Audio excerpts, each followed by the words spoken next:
Bitcoin accumulation country. My name is Phil. This is the Fun with Bitcoin podcast. We're in season 3, and this is episode 8. All right, before we dive right in, I just want to give a quick shout out to one of my buddies over here, Bitcoin Jeopardy, who's unfortunately going to be leaving us from Bitcoin Twitter. It's been great, man. It's been great chilling with you and having some laughs. All right, take it easy. All right. So I've got a very interesting chat with Taylor from Mynode. And for those of you who know, from my past experience, I've got a Casanode, I've got a Raspberry Blitz, a bunch of Raspberry Blitzes, and now I've started to mess around with the Mynode. To me, it's the Swiss Army knife of nodes. It's got, I think, about 25 different applications on it. It's really interesting. I've even called it it's like a Bitcoin OS. Anyways, I hope you enjoy my chat with Taylor from Mynode. All right, everybody. Thank you very much for joining me on the Fun with Bitcoin podcast. I've got a very special guest. He is the creator and founder of the Mynode. And for those people who aren't familiar with Lightning nodes, I definitely have to say that it is the Swiss Army knife of nodes. It's got everything, and I'm so glad to have him on my podcast. Taylor, thank you very much for joining me. Well, thank you so much for having me. I'm excited to be on. Cool, very cool. So look, before we get into the Mynode, I definitely want to talk about your rabbit hole story. So how did you get into Bitcoin, and how are we here now? Yeah, so it started, maybe within a couple years of Bitcoin being created. I started seeing articles pop up here and there about it, and I was always kind of interested because my background is in like computer science and software engineering, and at the time I was in college, and it was just really interesting. Finance has been another kind of hobby of mine, and following markets, and so this idea of an internet-based money that you can send to people sort of trustlessly over the internet was kind of intriguing. And so I kind of had followed it in the news for a while and stuff. And really, though, within the past, I guess it started about a year ago, that I start really applying some of the like computer science and software engineering background I had to Bitcoin when I decided to sort of take the deep dive into the Lightning Network and set up my own node. And then I thought, well, this isn't the easiest thing to do. Maybe I can create something cool that I could share with other people and make it easier to run all of just the fantastic open source software that's out there.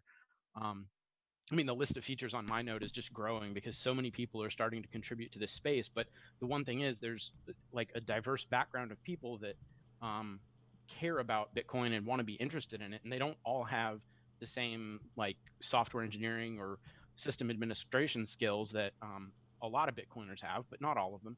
And I think the number of people that are interested in Bitcoin that don't have that background is growing pretty quickly. So I wanted to create something for them that would give more and more people access to all of these like fantastic tools that are getting created. Like it seems like every day, new interesting projects are popping up that make Bitcoin easier to use or can offer new capabilities. And so I wanted to create a platform that let people have access to that. Oh man, and you really do. I mean, seriously, I absolutely love the interface. Thanks, I appreciate that. It's I just think it's incredible that we log in, we get to see all the services, their status, and right away we could dive into it. So that's definitely cool. Actually, you know what? I did have. I mean, since we may as well just dive right into Mynode because there's really so much to it, and I think it's really cool. And we're gonna obviously talk about the community, right? Of everybody, helping each other out. I've been in the Telegram group, and I've seen there's it's really, really incredible. I wanted to ask you, did you have any plans to add any LCD support to it? Yeah, so actually a couple months ago, I tinkered around with that, and I was able to get like a little screen up that kind of just showed CLI stuff. But I've had so many other projects pop up and things happening and helping support people and shipping devices that I haven't had time to really focus on that, since it's kind of like I view it as sort of like a nice, cool thing to have. But at the same time, there's other projects that are kind of, I guess, higher on my priority list to add. So I've been focusing on that, and then kind of lately, just shipping devices and doing support. And I had taken a small break, I guess, over the past few weeks from like just continually adding new feature, new feature, new feature, just to try and help like improve stability and help people through issues and questions and improve some of the guides is on my to-do list. And so for LCD support, I got a little bit working, but it was sort of just a little tinker side project, and I haven't spent a lot of time working on full LCD support. But you mentioned the community, so Yeah. if anybody does want to go out there and add LCD support, I would very much appreciate it.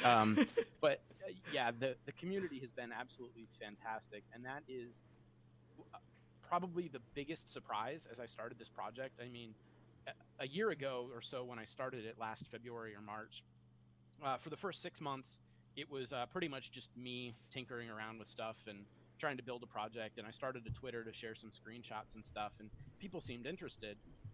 And then so when I started finally releasing, I mean, the support in the community has just been awesome, and it's been growing faster than I could have possibly ever imagined. And so you mentioned Telegram. I think there's like, I don't know, 600 or 700 people in the Telegram chat right now listening and talking and helping each other. And I get community editions, and people add things like dark mode to the UI, which has had just like a fantastic reaction to it. And so it's really awesome to watch other people like help and contribute and make it a better project, and help other people through some of the common issues and things that they might run into if they're setting it up for the first time, or they don't know how to like find the IP address of the device to view the web GUI or something. Like there are some simple things that people, when they might not have that like deep technical background, they don't understand how to do some of those things. And so like helping each other with guides and walking them through some of the basics has helped onboard so many people to Bitcoin, and even seeing those explanations and helping each other, it helps me see what the common issues are and try to make it easier and easier to use as more and more people start using it, and I get that feedback. Yeah, I did notice when I first set it up, I had to go out and grab a to like I went and got Angry IP Scanner, so I could just check my network, figure out which one was my node. Yeah, and exactly. yeah, so exactly. So to your point, for the less technical people, they probably won't know to go out and get like a little IP scanner or something like that, that they could figure it out.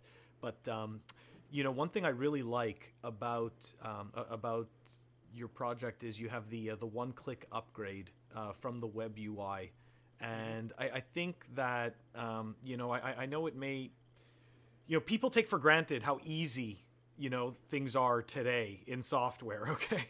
But like to have a one-click upgrade from the UI is actually a little bit more of like a perception-wise, like it's like a sense of security, right?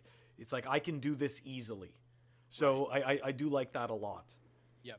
And then, people don't have to manage like, okay, what version of like Bitcoin am I running? What version of Lightning am I running? Like they might want to stay up to date, but they don't want to have to go find, okay, what is the right package to download? How do I extract it?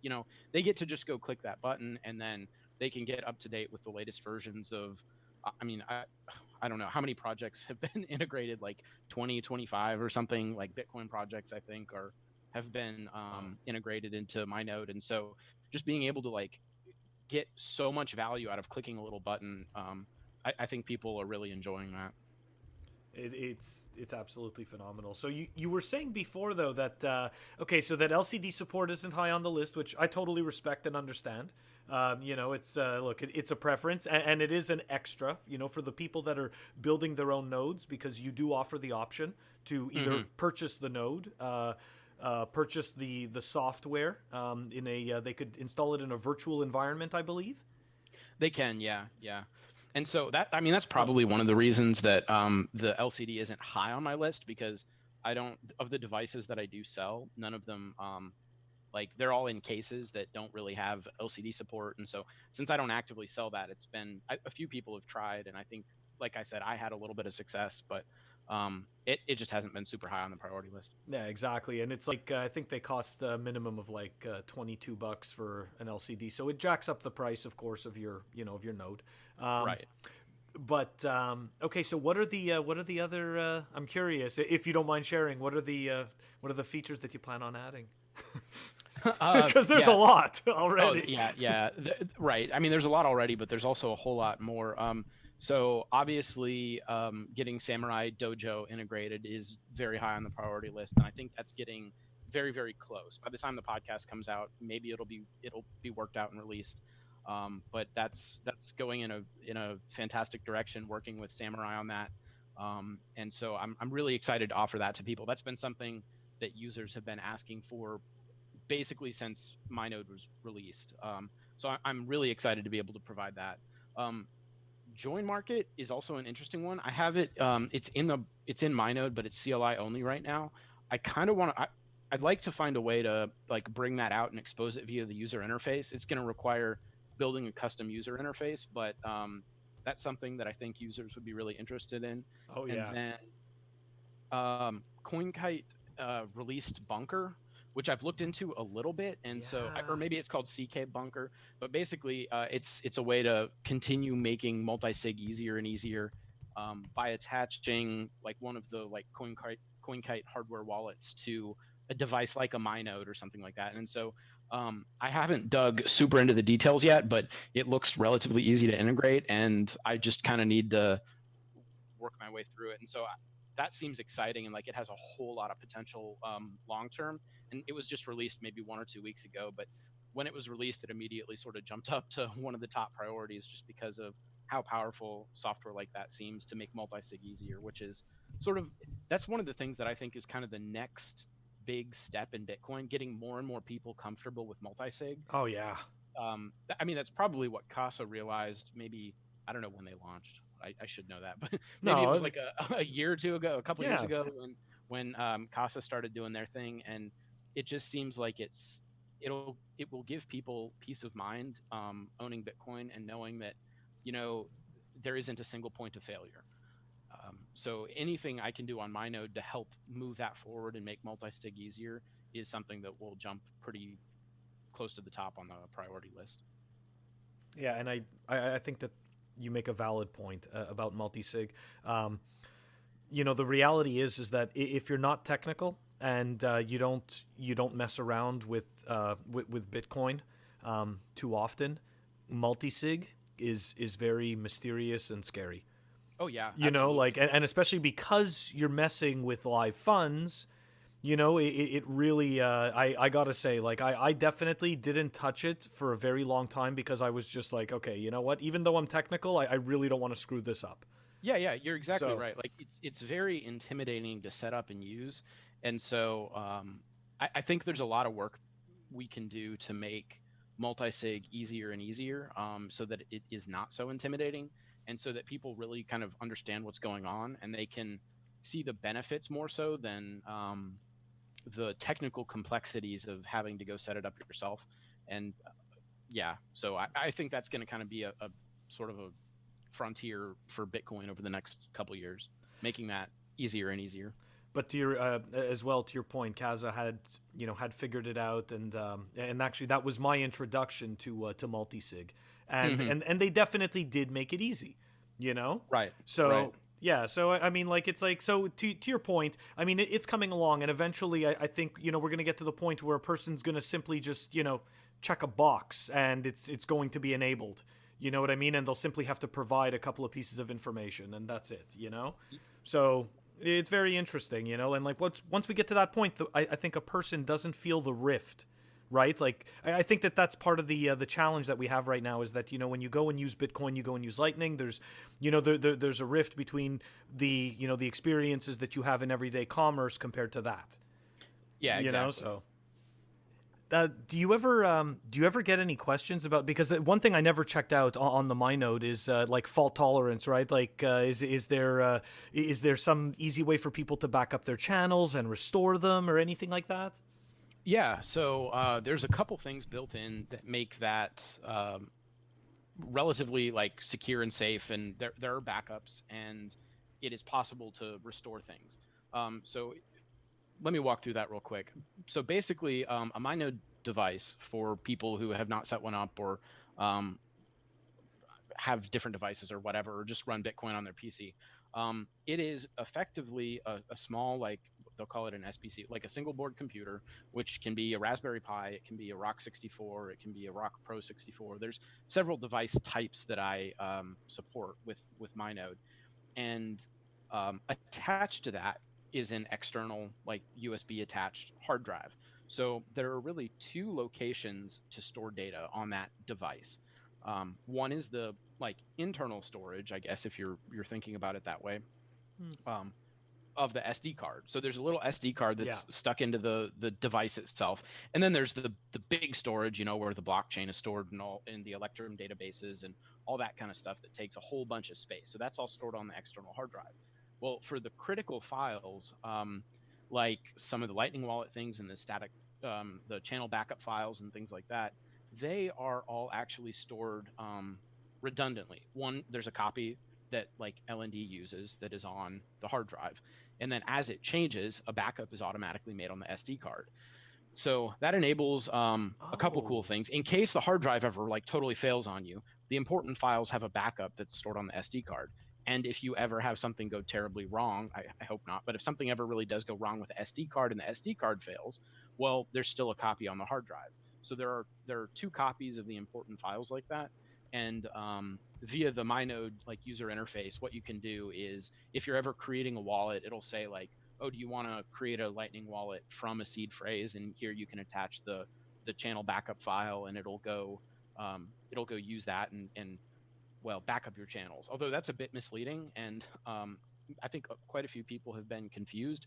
If you use your channel backup file, you don't actually get your channels back. You just get your funds back in your on-chain wallet. Yeah. Okay, so, good. It's good that you're clearing that up.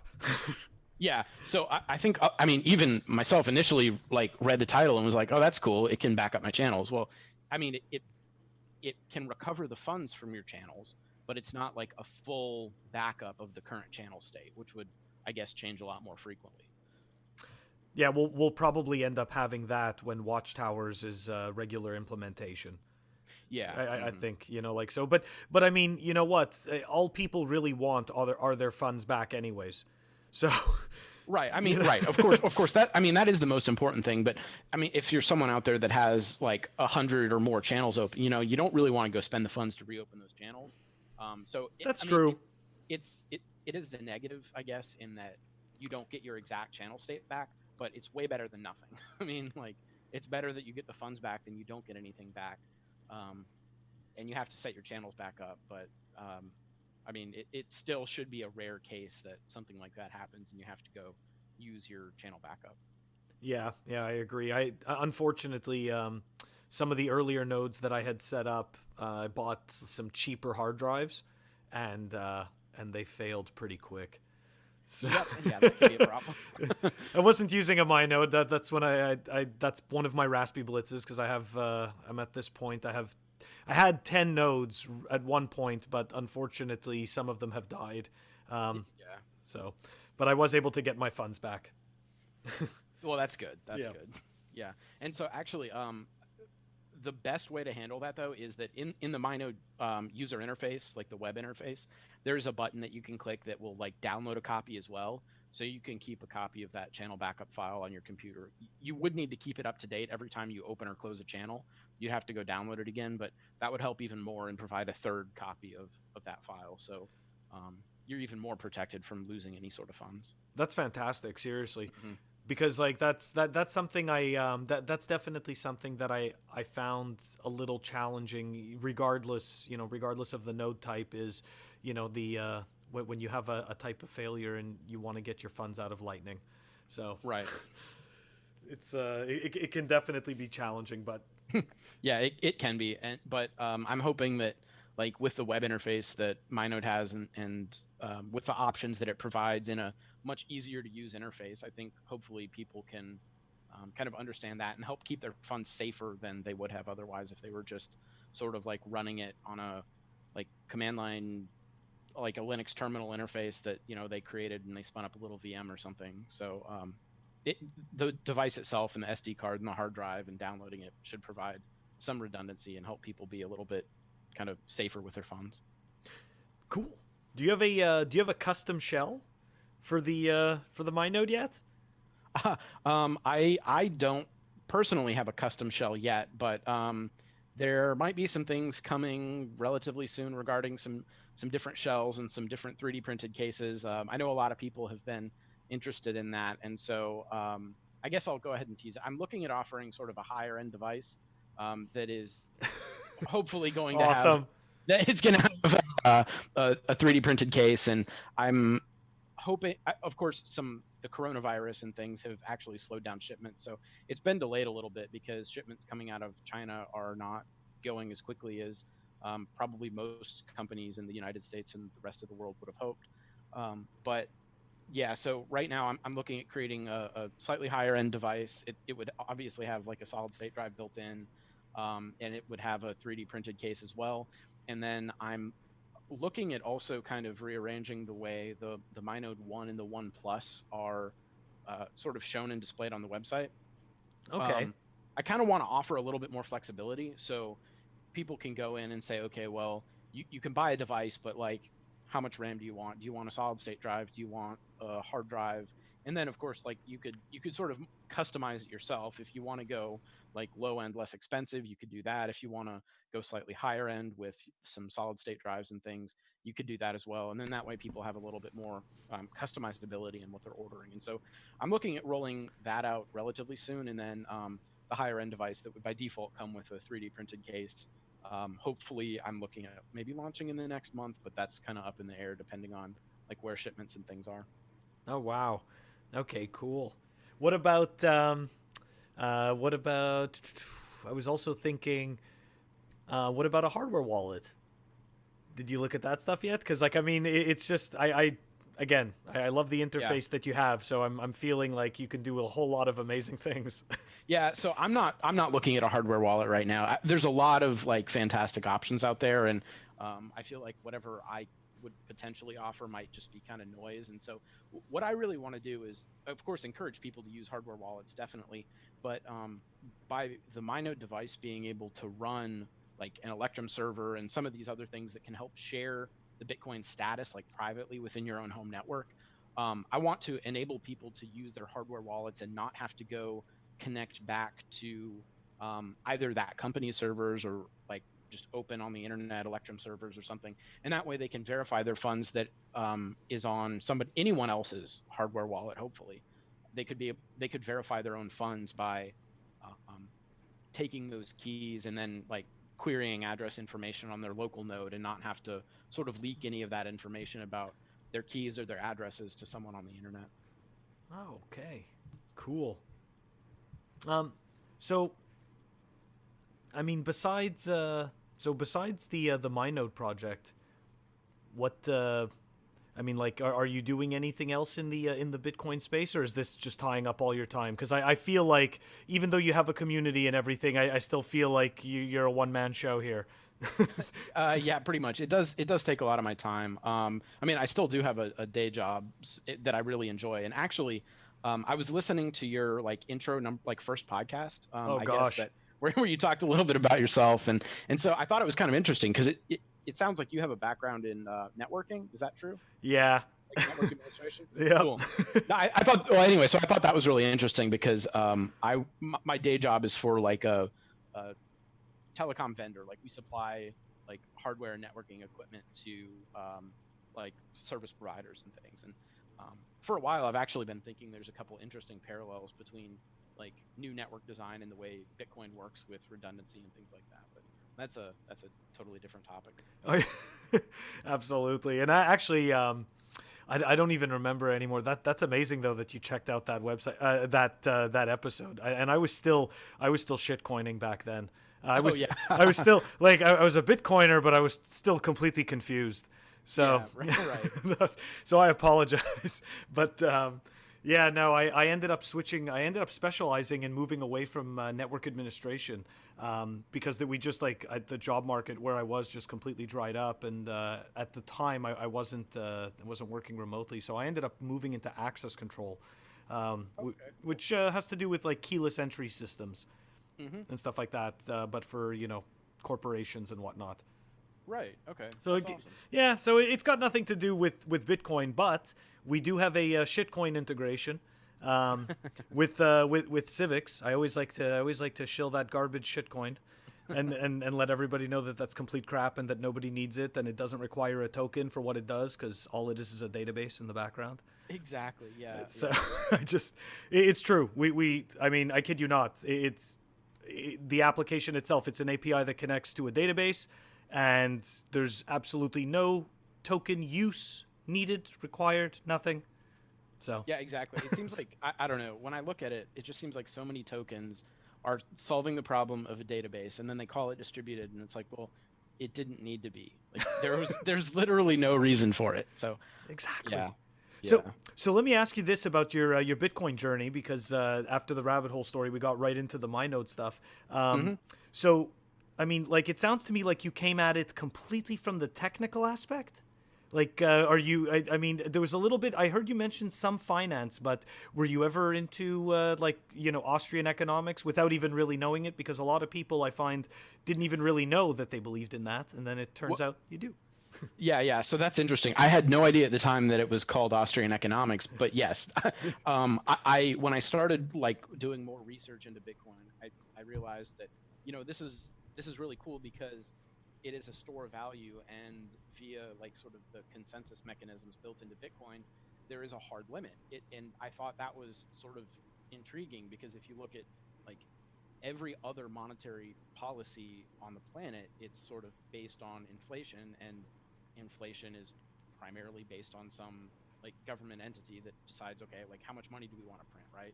And like citizens and people that live in these countries, they don't really get to decide how much money gets printed next year or whatever. Nope. And so it was very, very interesting to me to see like, okay, how is this going to like work and play out? Because it seems like it has so much potential benefit for people that live in that live, I mean, all around the planet. If you look at some like of the third world countries like Venezuela right now, where like there are people who are literally living like and surviving because they happen to have bought like an old Bitcoin miner several years ago, right? Like that can provide just a tiny fraction of like Bitcoin income coming to them can provide a better like life for them just because than like their day job would, just because the inflation rate is going so high and money is just worthless. So any money that they can save immediately becomes, I don't know, pretty much, I mean, like I said, pretty much worthless. Yeah, it's really crazy. I mean, we don't. I mean, obviously, being in the U.S., we don't really experience that. But Hmm. like we have no idea what that level of inflation is really like. Oh yeah, I Like can't imagine it. Like it, it just would be terrible. Like, I mean, probably like most people who believe in Austrian economics, they want to save money, and if that just is futile, like you can't save money because it's just totally worthless 6 months later. I mean, that would just be so like demoralizing, sort of. Like, I isn't mean, it? yeah, it like if you feel like you can't save money, you have to immediately go spend it. The economy is doing terribly. It just seems like encouraging people to like save and take control of like their finances and take control of the monetary policy around the money that they are saving seemed like it was at like at the very least an interesting idea and an interesting project, and it could potentially help like millions or billions of people around the world. Absolutely. Like I mean, I don't really know how other countries, look at their citizens, but like us, we're looked at as consumers. So what's important is, our quote unquote economic health is how much we consume. But Right. it's really scary because it really shouldn't be that. Hmm. And that's kind of, I mean, if you think about it, that's that goes back to that low time preference kind of, shitcoiner quick money mentality, Exactly. which is kind of scary. Right. So Right. we shouldn't And think this way. I mean, money does have to like move around for the economy to like work properly. Like people do need to be spending money, but Sure. I think it would be a lot better if people spent money after they had like a solid financial base rather than let me go take out like hundreds of thousands of dollars in debt to go buy things that I might not need. It seems like as a country, you could have like the same amount of spending, but and based on the way many economies are measured, like that might look equivalent. But to me, it seems like you would have a healthier economy if you have the same amount of spending, but people with like a healthy financial base where they're not like about to go bankrupt if the economy takes a turn, compared to an economy where people are spending a whole lot of money, but it's all based on debt. No, absolutely. And Mm-hmm. it goes back to the obviously the poor quality, the poor quality of our money. And if you think about it, our money is not even, dare I say, that terrible, right? Right. In Right. comparison to the rest of the world. But at the end of the day, it's fiat, Mm-hmm. so it's still not great. Right. I mean, yeah, the U.S. dollar is relatively strong and doing okay, but I mean, you never know what can happen in the future, and you know what the monetary policy is with Bitcoin, and I mean, if you get into politics, like with elections and things like that, I mean, the monetary policy could change between administrations or between like who's in control of various parts of the government, and so it with Bitcoin, it seems like it's just nice to know that there will be 21 million of them. I know the rate at which Bitcoin, like I guess, inflates right now, although it's like a decreasing inflation rate until it hits the cap of 21 million. But you know the monetary policy, it's been defined, and it can't change unless a huge majority of people decide, okay, I really do want to go change it, which I don't personally think will ever happen. No, me neither. I'm of the same mind. Which I know there's some terrible narratives out there that like on Twitter, where people obviously want to push this idea that that we're gonna have to do it eventually and all this garbage. But I don't believe Right. that. Yeah. I don't either. I think I don't know. I think assuming the price does continue to increase, just the whole idea of like the fees that go along with each Bitcoin transaction should hopefully keep enough of the miners in business that they all continue to keep mining. Yeah, exactly. And you know what? Actually, this is going to go to Lightning a bit. Besides the miners, right? Which don't get me wrong, this trickles to the miners, but I think that, and I've said this before, that there's a fee market that is going to exist in Lightning. Okay, Hmm. that when Lightning truly matures, because let's be honest, it's not mature. Because let's back up, right? Like Bitcoin is still not at a version 1.0.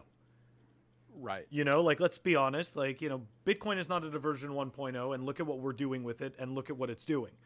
And so Lightning is built on that. It's not necessarily 100% mature as well. So eventually we are going to have, I think, a fee market that is totally going to surprise many people. And those fees inevitably are going to trickle down to the miners because I love how people say that, oh no, because the fees on Lightning means that none of this goes to Bitcoin. It's like, well, what are you talking about? Final settlement occurs on the base chain. Right. So Hmm. when those channels close, like at that point, when these transactions settle, that goes to the base layer. Someone's getting paid. Yeah, exactly. Like as channels open and close, or you need to get money in and out of Lightning channels, yeah, that's all going to require an on-chain transaction. So, Exactly. right, like the money will go in and out, like between the Lightning network and the Bitcoin network. So I think that we are going to see a huge fee network on Lightning when it begins to really take off. Yeah, yeah. So I think we'll definitely see fees change and probably get a little bit higher. Um, and for I don't know, long term with the Lightning network, and this probably isn't like the best like Bitcoin like purist thing to say, but I really do think that a lot of the onboarding for like the masses is going to have to occur through sort of like custodial Lightning wallets, at least at first. People are going to need something that is as easy to use as like a PayPal app or something like that, where they just get to like send and receive funds. And then as people learn more, I would hope that they would go like run their own Lightning node and really have control of their keys. But my prediction, I guess, would be that some of the like custodial Lightning wallets are probably going to be um, the ones that onboard the most people, just because it's going to appear easier to them. And then hopefully, like through education, more and more people can understand sort of what the trade-offs are. But like I don't know, if you think about a generation or two above me, like convincing some of those people to like run their own node and run like even control their own Lightning wallet and manage channels and manage peers and all that, it's going to be far too difficult for them to ever like want to participate in Lightning and Bitcoin. And so I think there's a lot of work to do to continue making all of these applications easier. And like if a developer or if a Bitcoin person thinks it's easy enough to use, I would say it probably has to get like twice as easy as that to start onboarding like sort of the masses and people who don't really understand what's going on, or haven't gotten into Bitcoin for the financial fundamentals or the monetary policy or whatever. I think, unfortunately, you're correct. So, Yeah. because I know we don't want to say it, right? But like, I Right. think, to a certain extent, I know, because I mean, every single one of us in real life, we deal with people every day. We are people. We know, like, if you're not that technical, it is going to be a little bit of a challenge. So Right. it definitely, yeah, it is definitely going to help onboard people. And this kind of goes back to something we said earlier, that people don't want to feel that shift. Right. And if we give them that experience, okay, you know what, this kind of goes back to, think of it like this, right? Like, so I'm a child of the 80s. Okay, like that's when I grew up. So I got to see everything kind of like before the real advent of the internet. And like, I can tell you that, like buying a computer for like $7,000, you know what I mean? And having like a freaking like 22 point something baud modem, and going through all of this stuff, and like, connecting to garbage and waiting days for something, weeks, months for something to download, like, Right. Like a simple file, like it's, so what I'm trying to say is that we all went through it. And like the people who grasped it early, and they got the fruits of being early, right? They had access to the opportunities of being early. And I think that with Bitcoin and its technology, we're seeing the same thing where, we're getting to be here before it's really fun for everyone else to play, Yeah, like exactly. like it's Right. fun for us to play, but nobody else is really playing the same way we are yet, kind of thing. Right. Yeah. I mean, exactly. You didn't onboard like millions and millions and millions of people to the internet until basically you could like stick a little pre-built device, plug it in, and you Yep. got Wi-Fi throughout your whole house, and you had internet that was always on and didn't cut out when somebody picked up the phone. So like there were people. I mean, of course, like I used the internet when I was very young, but I remember like yeah, I would be downloading a file. It would take forever, and then the phone line cuts out, right? Like it wasn't a great experience, but I mean, it only took maybe, I don't know, from the first time I started using like dial-up internet. I mean, within 6, 8, 10 years, I mean, you had cable and you had Wi-Fi, and that's just been getting faster. And now with like fiber internet deployments going out, I mean, we're almost starting to get to the point where people's like Wi-Fi router can be the bottleneck in internet speeds now, which has never been the case before. It's always been the super slow internet and then the faster like Wi-Fi that's in your house. And it's just gotten so easy that now people take it for granted because the internet is also on their phone. If Wi-Fi goes down, well, I mean, whatever, maybe that's annoying, but you have 4G or 5G now on your cell phone. So people are just constantly connected to the internet, and eventually that might, I think, will hopefully happen with Bitcoin, where people might not even realize they're necessarily using it.